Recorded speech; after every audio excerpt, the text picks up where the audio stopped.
can you talk about the female aspect of God? Oh, I didn't know there was a female aspect of God. I always want to know who asked it. I'm like looking around to see their faces, the recognition. It's anonymous. that's a good question. Well, the female aspect, yeah, I know, that was a point. I'm so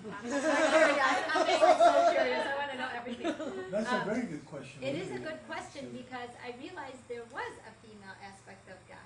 It's not a female and a male. No, I shouldn't say that. God is genderless. Yeah, God is genderless. It's feminine feeling that comes because God is very static and his energy is very strong. You almost feel combustible. I mean, our bodies are combustible, but you feel it when you can just feel a little bit close, let alone too close. But what there is there's part of his energy that travels through us here and picks up like our data, like our consciousness. That's why sometimes you'll think something and then you'll see it somewhere and then you'll see it on TV. Like, how come they're thinking about that? I just thought about that yesterday. Because energy travels. Pure energy travels. Yes. Pure energy is what we call love. But Telepathic when I energy. wrote about it, it's pure. We speak more to each other non-verbally than we do verbally. Verbally is like the aftermath. And sometimes if somebody's lying, and you look at them and you go, well, that's not what I was thinking when I saw you, and you already like had an assumption of what that person was gonna say. And then when what they said is the opposite of what you were thinking, it surprises you, and then you start asking questions because something in you, when you don't hear truth, it doesn't settle. Like, I could sit here and say whatever I want, and if I left and tomorrow you guys wake up and then you go, oh, something about that, it's because probably what I said to you wasn't true. But the truth doesn't leave because the truth is already there. It's just waiting for us to find it. Because the truth doesn't change. It exists. Yes. It's our job to find it. Scientists know that because the more they research, the more they find answers. So they know if they research more, the answers are there. They just have to figure out how to get to it.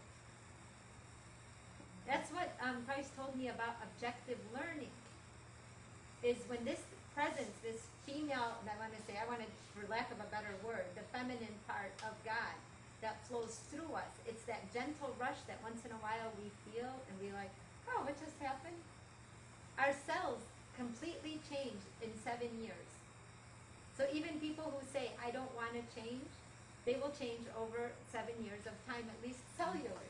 Each one of those has all of our data, but it has our emotional data as well. And that's what gets carried, and that's why we start hearing things we're thinking about. It's very interesting, but that part of God comes through us and then goes through the static part that's at home where their energy is completely pure. And that's how it travels. Where does Asna fit into there? That's who the feminine part of God, that's the name Well, that I was told. Asna. God has been known because of the A-Z-N-A. male dominance in history. God, through a man's connotation, is conceived as a male rather than... Well, we think of it, but it's genderless. Like, actually, we are all genderless when we're home.